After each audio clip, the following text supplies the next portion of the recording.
Bonsoir très chers abonnés et bienvenue dans cette nouvelle vidéo.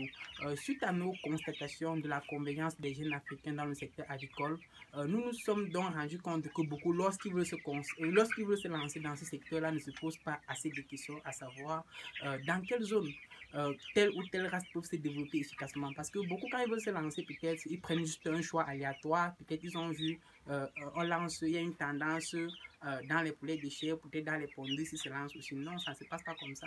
Pour être vraiment efficace dans le rendement, il faut savoir quelles sont les exigences du marché pour rester rentable, quelles sont les exigences du marché, quel type de race le marché préfère. Dans cette zone-là, le pouvoir d'achat du marché, le pouvoir d'achat de la population de cette zone-là correspond à quel type de race en réalité, quelles sont les qualités d'œufs que la population préfère dans cette zone-là. Et c'est dans ce souci-là que nous avons décidé de faire cette vidéo pour vous présenter les différentes races de poules. En réalité, les races sont tellement nombreuses, donc nous avons décidé de faire les races principales, de vous présenter les races principales qui sont commercialisables au marché pour vous permettre de faire un choix judicieux. Et à chaque fois, nous allons vous présenter dans quelle race, pour quelle race correspond quel type de zone, pour telle race correspond tel type de zone de production. Donc selon votre situation géographique, vous verrez à la fin de la vidéo comment est-ce que vous pouvez faire un choix judicieux pour pouvoir rester rentable et ne pas perdre dans vos investissements. Restez jusqu'à la fin pour ne pas manquer la chute de cette vidéo. Et pour ceux qui ne sont pas encore abonnés, n'hésitez pas, n'oubliez pas de vous abonner. C'est parti pour la vidéo.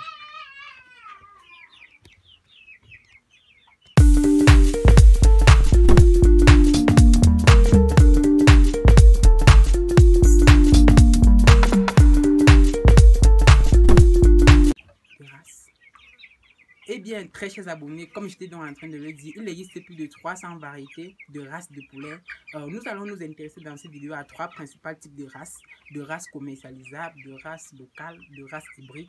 Bon, pour ce qui est de cette vidéo, il y a juste ciblé les races que nous mettons communément dans nos productions, dans nos différentes productions locales, rurales et même urbaines. Et dans cette vidéo, donc, je vais vous présenter les 3 races-là et à chaque fois, je vais vous donner les spécificités de chaque race et comment est-ce que vous pouvez faire pour les commercialiser et peut-être les exigences du marché quant à ces races-là et le coût aussi. Et dans quelle zone est-ce que cela peut réussir ou pas. Pour la première, ces races, toutes ces races-là se distinguent donc par leur objectif de production. Donc, ces races ont été développées au départ par les laboratoires européens et américains pour peut-être combler d'une part le déficit quant à la nutrition de la masse démographique de plus en plus croissante. En première approximation, il y a une race qui a été développée pour la grande capacité de production d'œufs, les races légères ou encore les pondeuses. Les pondeuses sont des races vraiment très très légères qui ont une capacité de ponte très grande et peuvent pondre et leur capacité de ponte peuvent aller de 280 à 300 œufs par an. Il existe aussi une variété. Parmi les races de pondeuses, il existe plusieurs variétés, plusieurs sous-variétés de pondeuses. Il y a les races légères, encore appelées la Leghorn blanche. La Leghorn blanche est une race vraiment purement légère qui ne pond que des œufs. Elle a une très faible capacité de production de chair. Parce que si votre objectif est de produire uniquement des œufs, c'est une race indiquée pour vous. Mais si vous voulez commercialiser ces pondeuses-là à la fin de la ponte, vous allez devoir chercher une autre race de pondeuse un peu plus lourde que je vais vous présenter à la suite de cette vidéo. Et bien, la Leghorn blanche, comme vous allez voir, je vais vous présenter la photo. Vous pouvez voir sur cette photo comment cette race peut être très légère et elle présente des caractéristiques plutôt je veux dire, les exigences alimentaires de cette race sont très faibles. Elle a juste besoin du strict minimum alimentaire pour pouvoir produire. Et sa capacité de ponte est très élevée. Vous pouvez constater que le ratio entre la quantité alimentaire que cette race consomme et la capacité de ponte est vraiment incroyable. C'est une race vraiment très productive.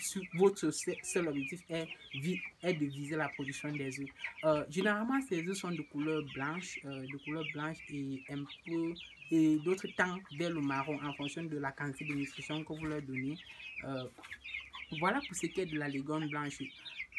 Tandis que la Leghorn blanche est une race qui donne uniquement, des œufs, donc qui est spécialisée juste dans la production des œufs. Il existe d'autres races de pondeuses qui produisent tant bien la chair que les œufs. Bien que la capacité de ponte soit quelque peu atténuée, ils ont quand même une bonne capacité de ponte et à la fin de la production, vous pouvez les commercialiser au marché. Il s'agit ici de 2 races principales, la Rhode Island Red et la New Empire.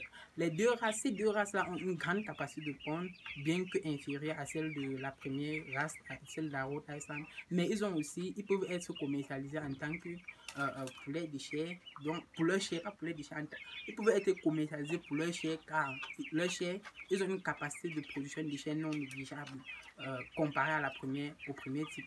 Et il est ici, je dois vous dire aussi que pour pouvoir rester rentable sur la production de poulet, de poulet pondeuses, il faut mettre à l'ordre du millier, vous comprenez, parce que si vous ne faites pas cela, vous serez en train de perdre.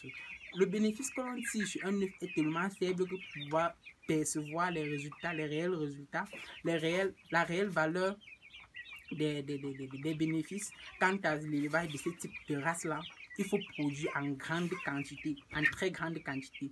Et pour les agriculteurs qui ont dû constater ce malaise quant à élever une poule orientée à une seule direction, c'est-à-dire une poule orientée soit dans la production des œufs, soit dans la production de la chair. Certaines préfèrent maintenant des poules qui sont un peu un compromis entre la production des œufs et la production de la chair. Parce qu'il arrive parfois que les poulets de chair, les poulets pondeuses, vous devez aussi savoir commencent à pondre qu'à partir de 6 mois, 5 à 6 mois. Ça dépend aussi de leur nutrition. Si vous les nourrissez bien, ils peuvent commencer à pondre à 5 mois et demi, 5 mois et demi, 6 mois, vous voyez. Et il peut arriver que parfois, au-delà de ce mois-là, et c'est pas un événement survient, un bruit, un très grand bruit, quelque chose qui provoque le stress en eux. Et vous voyez qu'après peut-être 6 mois de nutrition, toutes vos poules, toute votre production est en état de stress. Et là, vous constatez que non seulement vous gaspillez de très grandes quantités de nourriture, mais votre production ne pompe pas. Et si elle a commencé, et si la ponte, le processus de ponte a commencé, ça s'arrête net. Vous voyez que non seulement là, vous êtes en état, vous êtes en train de nourrir des poules qui ne sont pas en train de vous apporter une rentabilité, mais et là, vous ne savez même pas si quand est-ce que vous pouvez les déstresser qui commencent à pondre. Et puis, vous êtes aussi sûr qu'à la fin de la production, ils ne vont pas servir à grand chose dans la production de la chair, puisque ce ne sont pas des poulets qui sont optimisés pour la chair. Et dit, tout ceci, je parle dans le cadre de la première race, c'est-à-dire la Rhode Island. Donc, si vous prenez cette race-là, assurez-vous que... Et il y a aussi un autre truc, c'est que il arrive aussi que vous savez que les céréales, c'est-à-dire les aliments riches en énergie, ça constitue 60% de l'alimentation des volailles, des volailles, des oiseaux. Donc, il peut arriver qu'à la fin de cette production-là, après ces 6 mois-là, lorsqu'ils ne sont pas en train de pondre, vous gaspillez. Et un sujet adulte mange approximativement 80 grammes de nourriture par jour, 80 à 90 grammes de nourriture par jour. Et imaginez donc que vous avez des milliers de sujets pareils. Vous voyez la quantité de céréales que vous avez à dépenser. Et si vous n'avez pas eu à produire donc ces céréales-là et stocker quelque part, vous pouvez voir le défaut, vous pouvez voir déjà le problème que ça cause. Donc, vous êtes en train de nourrir des races que vous ne pouvez pas commercialiser, que vous attendez que ça en train de pondre. Et généralement, c'est pour ça que presque tous les producteurs africains ont compris ce problème. Et maintenant, les poulets pondeuses qu'ils élèvent sont des races hybridées, des races qui peuvent donner qui peuvent être productives, qui peuvent être rentables dans la production de la chair que dans la production des œufs. En dehors de ces deux types de races pondeuses, il existe maintenant les races hybridées pour ces deux types de races pures. Donc, il y a d'abord les hybrides qui proviennent de la race légère, la toute première race que je vous ai présentée plus haut. La race légère que vous pouvez voir sur la photo et des races lourdes, des deux races lourdes que je vous ai présentées un peu plus bas que vous pouvez voir ici. Maintenant, pour ces deux races-là, lorsqu'on hybride cela, ça constitue un bon compromis pour les agriculteurs du monde entier. Et la plupart des agriculteurs tendent dans ce sens-là. Donc, pour pouvoir avoir des races qui peuvent produire tant des races de pondeuses qui peuvent produire la chair et les œufs parallèlement. Voilà pour ce qui est des races commerciales, la race pondeuse commerciale. En dehors de ça, nous avons aussi les races de poulets de chair. Il y a les races de poulets de chair qui sont généralement de couleur blanche et c'est le résultat d'un long processus de recherche des laboratoires européens et américains. Vous êtes sans ignorer que d'ici peut-être 2050, comme les prévisions statistiques sont en train de dire, nous allons atteindre une masse critique démographique de 10 milliards d'habitants. Et l'un des défis pour cela sera d'assurer l'alimentation pour cette masse démographique-là, puisque et du fait donc au-delà donc de cette croissance-là, l'Afrique est le continent qui est en train de croître le plus. Et bien que les Africains soient capables de nourrir leur population et nourrir la population des autres, il se pose toujours une question pour les 10 milliards d'habitants. Est-ce qu'on sera capable d'apporter une autosuffisance alimentaire, de gérer ces problèmes d'alimentation là pour ces 10 milliards d'habitants là?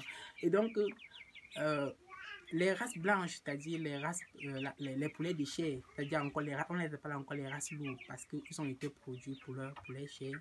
Ils sont produits uniquement pour la commercialisation, comme je vous ai dit, la commercialisation, et ils ont une capacité de croissance très rapide et très grande. Et donc, en raison de cela, généralement, même à 45 jours, si vous faites bien les choses, vous pouvez les sortir à 2,500. Et c'est ceux qui ont compris au marché qui le font. Ils sont rentables, ils sont concurrentiels et tout marche bien pour eux. Bon, pour ces races donc blanches, il s'agit d'un long processus de recherche pour des laboratoires américains, comme je le disais. Et donc, ce ne sont pas, c'est pas un marché, c'est pas notre marché.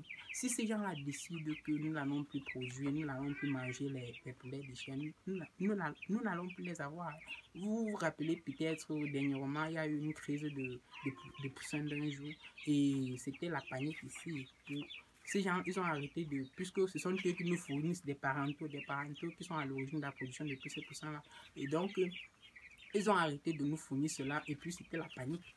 Vous voyez que ce n'est pas d'abord un marché qui nous appartient. On enrichit plutôt les blancs, on enrichit les Européens, les entreprises qui sont à l'origine de la production de ces races-là. Donc, c'est une race vraiment, malgré tout cela, c'est une race qui est une solution efficace face à ces 10 milliards d'habitants qui arrivent en 2050. Donc voilà les deux races commerciales que je pouvais vous présenter. Et il y a une troisième race et c'est la race la plus intéressante pour moi parce que je vais à la chute de cette vidéo faire une série de vidéos sur cette race, la race locale. Les races locales, nos races africaines que nous avons ici là, nous avons tendance à simplifier ces races-là en disant que bon, ce sont des races qui ne sont pas très productives, ce sont des races qui sont, je sais pas, qui ne sont pas rentables. C'est ça, qui ne sont pas rentables, mais c'est parce qu'on n'a pas bien fait les choses. Ces races-là sont aussi rentables que les races européennes, si on fait bien les choses, si on fait bien comme cela se doit. Par exemple, puisque nos races africaines ici, on ne peut pas les classer dans un type précis. Puisqu'au cours du temps, il y a eu des hybridations avec telle race. Du coup, les races se sont perdues. On peut juste les classer comme tout ça. Moi, je classe tout ça dans les races locaux. Puisque les poulets locaux sont des poulets tellement hybridés qu'on ne peut plus retrouver leur souche originale, Et donc, pour cela, moi, je vois que si on fait bien les choses, d'après une petite expérimentation que j'ai dû amener, ces poulets sont aussi rentables que les poulets européens, puisque tous ces poulets locaux, on les nourrit pratiquement pas. Si vous avez eu à grandir dans les zones rurales, vous avez sûrement dû observer ces poulets qui divaguent partout. Et leur alimentation provient uniquement de ce qu'ils mangent quand ils sont en train de se promener. Donc, si pour une alimentation, pour l'alimentation en énergie, ça provient des céréales comme peut-être le mil, le sorgho, le maïs. Et donc, pendant que ces volatiles-là sont en train de marcher, pour vous donc voir trouver cela un peu de partout. Pour l'énergie, l'alimentation en énergie, trouve cela dans les insectes, dans les vers de terre qui piquent partout. Et pour les sels minéraux, ils trouvent cela dans les herbes du matin avec la rosée et tout. Et peut-être l'eau un peu de partout qu'ils trouvent. Et je trouve même que c'est une race très intéressante, puisque ces races sont résistantes face à la maladie. Avec le temps, ils ont développé, surtout les races africaines, avec les races locaux africaines, avec le temps, ils ont donc développé certaines résistances face à certaines maladies. Et du coup, même, un conseil que je peux vous donner, c'est que quand vous voulez mélanger certaines races hybrides avec les races africaines locales, il faut éviter de mélanger les races locaux avec les races hybrides africaines, puisque nos races hybrides africaines, ce sont des races ils vivent facilement et très bien avec un certain nombre de maladies en eux. Je ne sais pas si vous voyez ce que je veux dire. Donc, ils ont leur maladie qui va avec. Ils n'ont pas de problème. Pour eux, c'est pas comme si c'était une maladie, c'est un truc naturel dans eux. Ils ont développé des résistances avec le temps à ces problèmes-là. Maintenant, lorsque vous les mettez avec des poulets qui ne sont pas aussi résistants qu'eux, cela cause des infections. Vous peut-être venir voir dans une exploitation certaines races qui ont été tous massacrés et des races locaux sont là. Et en raison donc de cette résistance-là, moi, je trouve que c'est une race très intéressante. Et son prix est relativement bien. Lorsque vous arrivez au marché, peu importe la taille d'un poulet local, ça ne peut pas dépasser 4000 francs. Vous avez 4000 francs, peu importe comment c'est gros. Moi, je pense qu'on va vous donner cela. Alors qu'il y a des poulets déchets avec 12 000, 15 000, vous ne pouvez même pas avoir. C'est tellement énorme. Les gens qui nourrissent des poulets déchets pendant, je ne sais pas, 6, 7, 8 mois, là, c'est énorme.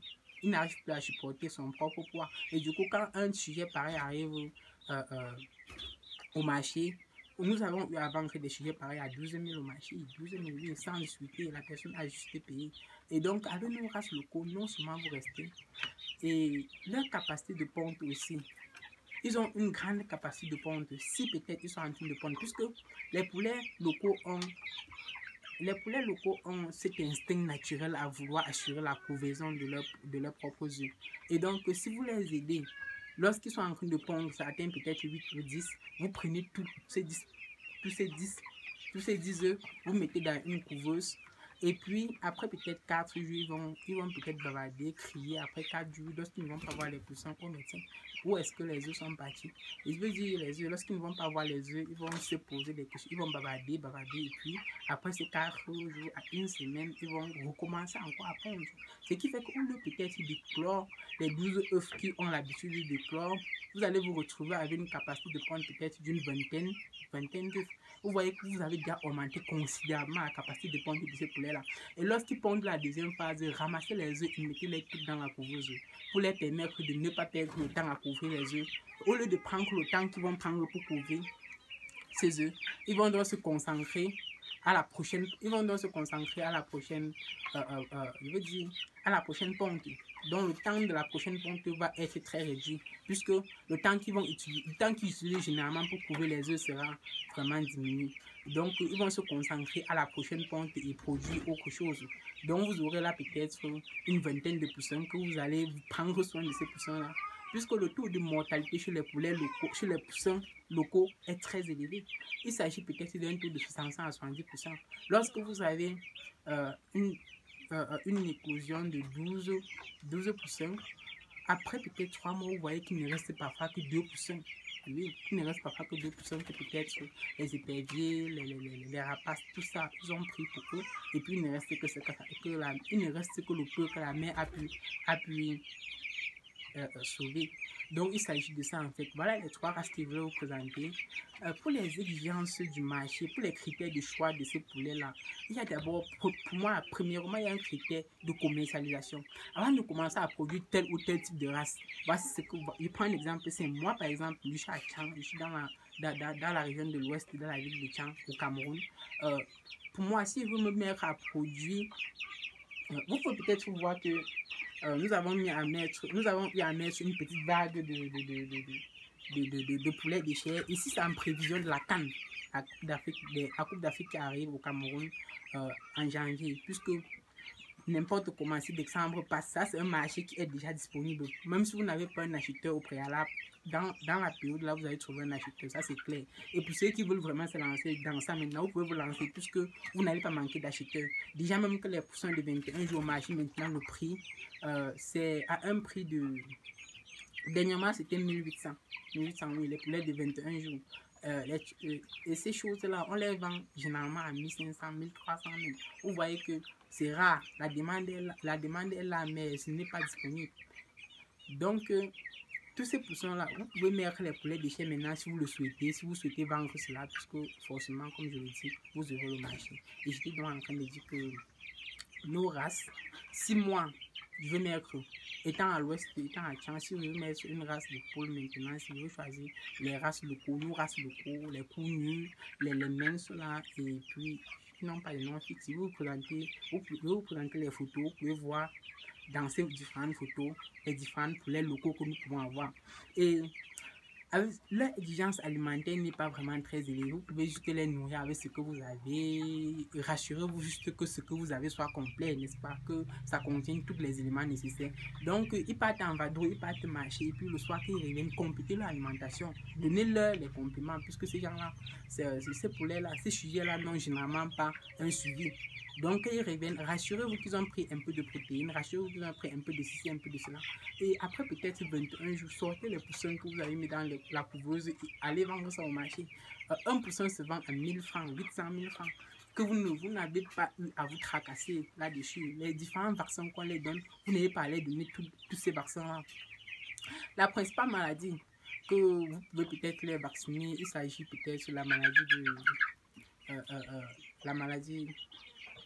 Je sais pas, j'ai oublié le nom, je vais regarder et vous balancer ça. Donc, il y a une seule maladie que je vois souvent les poulets du village, ils en souffrent terriblement. Et il y a même les herbes naturelles contre cette maladie-là. Je vais vous présenter cela, le nom m'échappe juste un peu. Je vais vous présenter cela. Vous voyez que avec un poulet du village, avec un poulet local, on appelle ça les poulets du village chez nous. Hein. Avec un poulet local, vous pouvez peut-être avoir une capacité de ponte d'une vingtaine d'œufs. Imaginez que peut-être vous avez 30 comme ça et une couveuse à la maison. Vous voyez que vous avez une grande capacité de ponte. Vous prenez tous ces œufs-là, vous mettez dans une couveuse, vous chauffez. Après, peut-être, si peut-être le taux d'éclosion, c'est peut-être de 75, 80, 85%, c'est possible.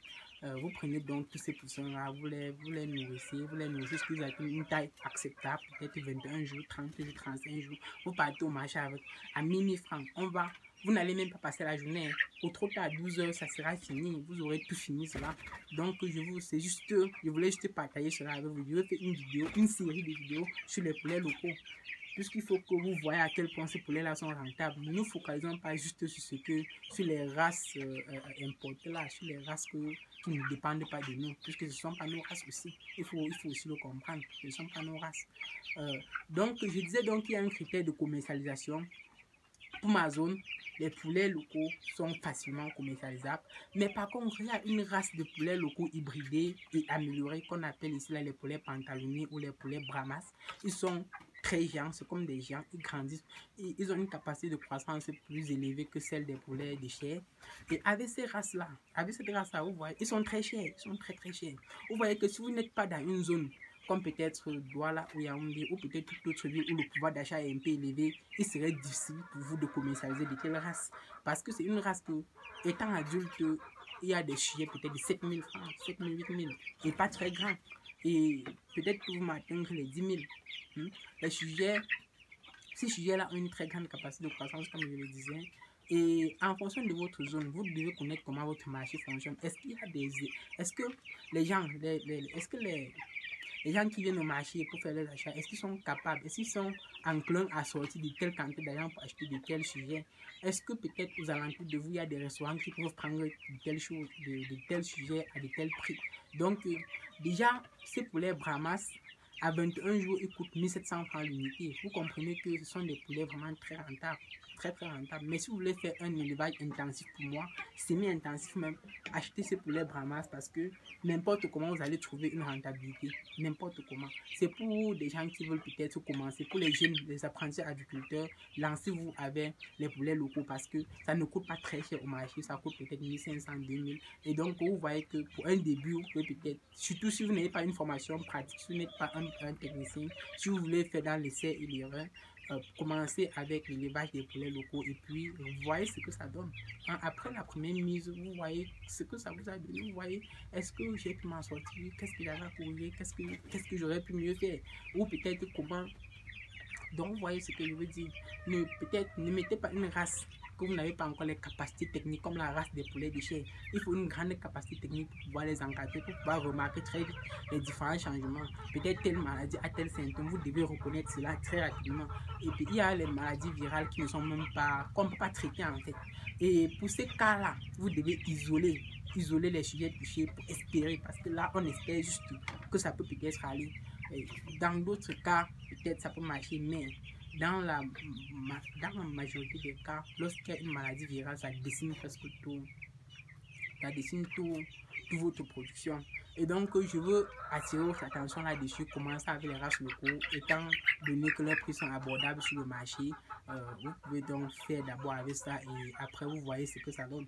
Je vais vous présenter dans la prochaine vidéo les sujets que nous avons obtenus avec le croisement de 4 races locales.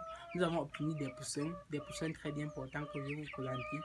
Et donc, c'était ce que je voulais partager. Il y a aussi votre zone géographique. Comment est-ce que ça se passe? Quelles sont les conditions climatiques de votre zone? Quelle race? Puisque les poulets de chêne n'aiment pas les endroits beaucoup trop chauds. Beaucoup trop chaud là, c'est pas bon pour eux, n'est-ce pas? Et beaucoup trop froid aussi, c'est pas bon pour eux. Raison pour laquelle, dans certaines zones, il y a certaines races qu'on privilégie que d'autres. Donc, vous devez chercher tout cela. Le matériau de construction du bâtiment dans votre zone, est-ce que vous avez votre matériau? Le matériau qui est le plus enclin à le matériau qui est à votre portée, c'est quel type de matériau, hein? En fonction de ça, vous allez connaître quelles sont les exigences du marché. Quand j'arrive au marché, qu'est-ce qu'on me demande? Qu'est-ce que peut-être le restaurateur du coin aime pour ses clients? Qu'est-ce qu'il préfère? Qu'est-ce que son agent, quelle est la race que son agent lui permet d'acheter facilement? Et c'est la race là que je me décide de me lancer là-dedans. Je ne me lance pas parce que la race me plaît, non, parce que ça plaît aux gens, parce que je serai rentable en faisant cela. Eh bien, c'était là les différentes races que j'avais envie de présenter avec vous, chers abonnés, ainsi que les différents critères de sélection de la race que vous pouvez mettre chez vous. N'oubliez surtout pas